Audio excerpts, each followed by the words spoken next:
आपण बघू शकता वाडी नगर परिषदचा निकाल आलाय। थोडं साईडला चला साईडला चला। आणि विशेष बातमी मी तुम्हाला आता हे दाखवणार आहोत वाडी नगर परिषदेची, कारण वाडी नगर परिषदेमध्ये जे आहे पती आणि पत्नी दोन्हीही नगरसेवक आहे। भाऊक झालेला आहे। हे चित्र दाखवा। हे अश्रू जे आहे हे अश्रू जे आहे आपण बघू शकता, हे खुशीचे अश्रू आपल्याला दिसून येत आहे। हर्षल काकडे यांच्या पत्नी जी आहे पूर्वा काकडे या अपक्ष म्हणून निवडून आलेल्या आहे। बहुजन समाज पार्टीचा त्यांना पाठिंबा होता आणि त्याच्या पाठिंब्यावर जे आहे त्या निवडून आलेल्या आहे। भाऊ कुठे आहे? थोडं मागे चला। आणि वाडी नगर परिषद मध्ये जे आहे पती आणि पत्नी दोन्ही नगरसेवक म्हणून जे आहे लोकांच्या सेवेसाठी त्या गेलेल्या आहे। थोडं रोडच्या साईडला चला वहिनी, म्हणजे कुठल्याही प्रकारचं वाहतूक जाम होऊ नये यासाठी आम्ही थोडं भाऊला पण बोलवा। तर नक्कीच आपण जाणून घेऊया पूर्वाताईकडून, कारण त्या अपक्ष निवडून आलेल्या आहे। या अर्जल भाऊ या। ही विशेष बातमी आहे, कारण WH न्यूज आम्ही नेहमी विशेष बातम्या देण्याचा आम्ही प्रयत्न करत असतो। वाडी नगर परिषद मध्ये ही जोडी बघू शकता तुम्ही। माझ्यासोबत जे जोडी आहे ते पती पत्नी आहे। हर्षल भाऊ शिवसेनेचे नेते आहे, तर पूर्वा वहिनी जी आहे त्या अपक्ष निवडून आलेल्या आहेत। अपक्ष निवडून येणं हे खूप मोठी गोष्ट आहे। पक्षावर तर बरेचसे लोक निवडून येतात, पण अपक्ष त्या निवडून आलेल्या आहे। बहुजन समाज पार्टीच्या पाठिंब्याने त्या निवडून आलेल्या आहेत। वहिनी तुमचं खूप खूप अभिनंदन। आणि भाऊ पण नगरसेवक आणि तुम्ही पण नगरसेवक, दोन्ही मिळून कसं आता आवाज उठवणार?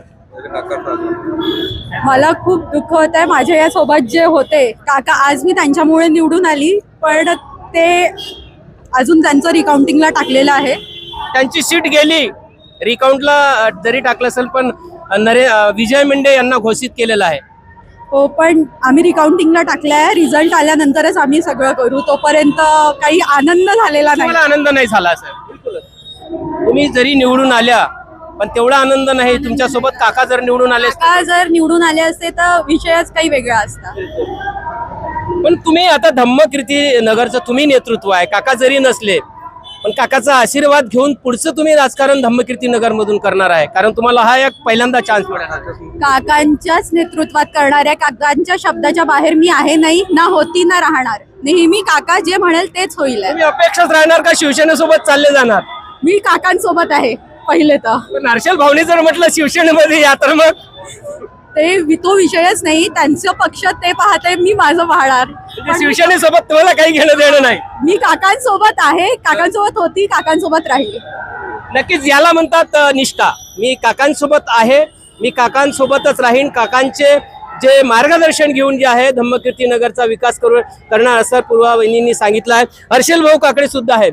हर्षल भाऊ, तुम्ही कसं काय गेम जमवला? वहिनीला तिकडनं अपक्ष उभं ठेवलं, तुम्ही इकडनं शिवसेनेकडनं ठेवलं, शिवसेनेच्या विरोधातच म्हणजे अपक्ष वहिनी निवडून आल्या।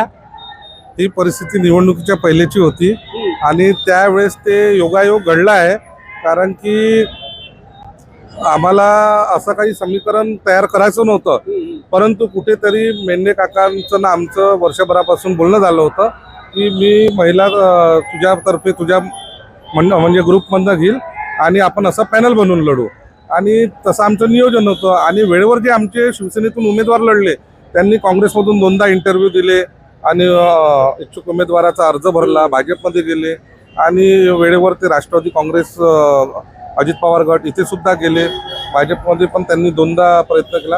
वेळेवर त्यांनी 2 वाजता एबी फॉर्म पक्षाच्या पदाधिकाऱ्यांकडनं घेतला, पण आमच्या पत्नीने सकाळी 10 वाजताच रांगेत लागून आपला अपक्ष फॉर्म उमेदवारीचा दाखल केला होता।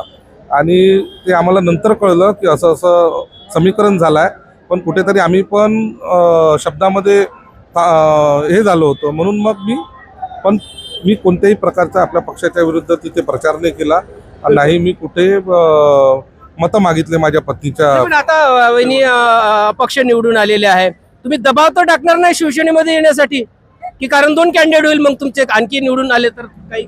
माझ्या भलाही त्या पत्नी आहे, परंतु सर्वात पहिले ज्या कार्यकर्त्यांनी, ज्या महिला वर्गाने, ज्या लोकांनी तिच्यासाठी दिवस रात्र मेहनत केली, तिच्यासोबत फिरल्या, त्यांचा अधिकार तिच्यावर पहिले आहे। आणि काका मला या निवडणुकीत पडले, पण मी तुम्हाला एक शब्द देतो, बिलकुल. समीकरण कसं राहील का राहील, पण या नगर परिषदच्या सभागृहामध्ये नरेंद्र मेंढे हे 100% पुन्हा नगरसेवक बनवून या महिन्यातच जाणार.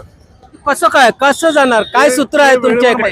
राजकारणात प्रत्येक समीकरण वेळेवर ओपन केले जाते है ना. प्रत्येक समीकरणाचा एक मुहूर्त असते. एक चांगला मुहूर्त जेव्हा येईल तर तुम्हाला नरेंद्र मेंढे पण हे नगरसेवक म्हणून दिसणार. नाही, पण एक तुमच्यावर आरोप होते आहे की त्यांनी तुम्हाला वोटिंग केलं आहे, पण तुम्ही त्यांना वोटिंग केलं नाही, त्यामुळे नरेंद्र मेंढे जे आहे यांचा पराभव झाला.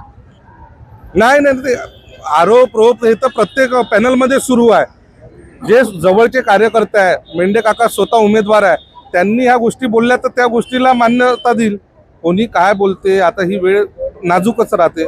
अशाच कोणी पण कोणाचं पण आपसामध्ये भांडण.